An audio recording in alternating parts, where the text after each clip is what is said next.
with the number 4 combination. Over and over again, she does this until a few pages are filled. Then she gets bored and starts filling in notebooks, filling the lines with overlapping dollar signs, everywhere in blue big pen. As a young boy, I watch her do this. She tells me her mind will bring her the money. She tells me the more she writes, the more money she'll make. The more she works at it, the more money, more dollar signs. Sycamore Canyon Nature Preserve, Riverside, California. There are no pictures this time. Grass and hills from March until May, only brown weeds remain. Journey, journey, journey, not enough to journey. They shuffled up ahead, a short fat one had a cane. The paths in the grass have been made by joggers, hikers, and plainclothes wandering types from the city. I know they have a couch up there, because I put it there, the skinniest one exclaimed. After some traversing of shallow creeks and the short fat one with the cane falling on his bottom horizontal to the vertical plane, they stop at the top of a dirt trail where a few large boulders sit. The girl with the glasses and the megaphone admits, "Don't fall off the rock! Jared! Jared! Don't fall off the rock, Jared!" Okay, that is all. That's it. Careful, Daddy. Careful. Mike! Mike! Do you guys think I could be American Idol? The one taking pictures mimics a professional and has 2 sit on a rock with their backs to the sun and the hills and the city houses below. Instructs them on how to pose. It is the exact same rock from the photo shoot weeks before.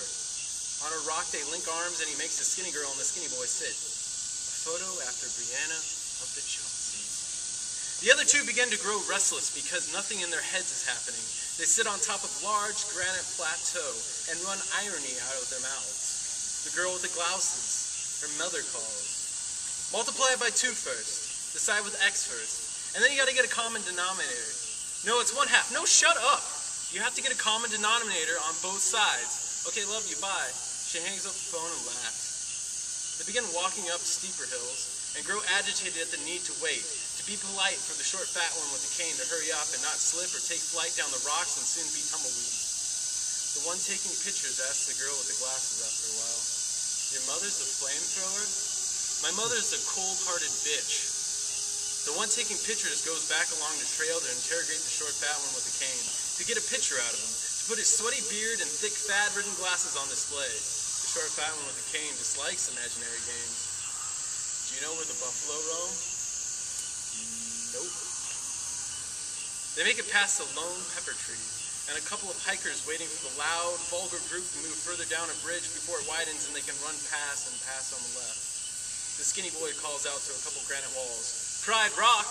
Pride Cock! I think this is the furthest I've been in Sycamore Canyon."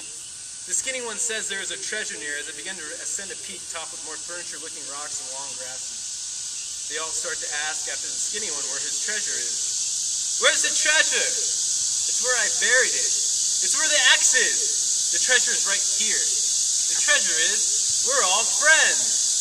They all laugh inside because the short fat one with the cane is the only one who wholeheartedly believes this notion. He thinks it is real. From rock to rock and hill to hill, the new group of rocks the friends find has trapezoids and octagons all along in a leaning group with small shelters below, created from the granite. The megaphone shouts again to all those perched on the hill's table of car-sized rocks. "Now that you are pointed towards Mecca, we will begin the evening prayer."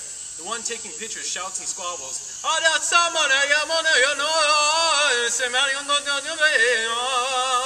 He says what he thinks is the evening prayer. "I think we're going to get a noise complaint." The girl with the glasses chastises the skinny girl. "You're not facing the right way." "Yeah, I am. I don't care." And after the prayer has been said, "So how about them Dodgers? Los Doyers?" "Yeah." They settle on the rocks and the girl with glasses opens her plastic bag that she has been carrying with her all along. "If only we had that bubble machine, damn it. I don't feel shit." "Damn, no! Solomon! Golem! Oh no, you made Golem angry!" The skinny boy scampers off the rocks to the bottom below and hides along the rubble. The rest of them stay above and return to spitting irony from their mouths and the rotations of their minds. The skinny girl and the girl with glasses begin to blow bubbles from the equipment brought in the plastic bag. The bubbles come in groups of 2 and 3 and 4, but do not last much more than a half a minute. "Keep blowing bubbles!" He waves his arms up and down in capital V's and lowercase X's. Only if you keep doing this, Solomon. She truncates his name with affection. No, but you have to be facing me when you're doing it. The skinny girl slouches on the granite and the sky grows pink. Bubble solution doesn't work as well. Not when it's frothy. You mean soap water. Bubble solution, Solomon! His name extends again. The wind picks up and a wave coasts over tall grasses and up to the hills, out further. The short fat one with the cane interjects and doses them with a specimen from his past. When I was little, my parents used to totally make the bubble solution. The girl with the glasses retorts, "Ghetto!" The girl with the glasses continues with her rant, chiding him in silence. The one taking photos moves down a crease between the rocks with gopher skulls, old twigs, and leaves, and begins to grind together a handful with wine from a jam jar that spread in poultice across the granite wall. The skinny one exclaims, "I need a rock! Get yourself a rock!" And they call down as one taking pictures is no longer taking pictures, but smearing the poultice over his hand to leave a print on the wall. "Hey, Bockel, are you tasting the lemon bar?" He had eaten the marijuana earlier as they left the apartment, as they had all ate the acid on the paper that wasn't working. That was like Zimbabwean currency. Yeah. And the skinny boy is hiding, pressing his body against a rock in the sunset. And the one taking pictures finds the skinny boy with his camera. "Damn it. You gave away my position." And the skinny girl relates to the large houses atop over the crest several hills away. I've never known rich people. I've only known poor people in my life. Then an AC-17 flies low overhead. It's Mike Murray! They refer to their friend who skipped out on the naval reserves. None of them knows why. He found us from March Air Force Base. They found us because we were praying real loud. "There's no Allah here," the skinny girl shouts. "Hey, where'd that plane go?" The girl with glasses is hungry. She begins speaking in slim Bladian dialect. "You want some mustard on those wing tips? Bach, do you have Jimmy Jam?" Jim Jam. The wine in the jar is almost gone, and so they all decide to do the same and return to the apartment downtown where they all came from. On the trail, as they slide back down the sand and rain-withered dirt trails, the girl with the glasses stops, and motioning to the sunset, turns to the group. "Let's all think about this while we celebrate Passover." "Okay. Praise Allah!" "No, we can't praise him."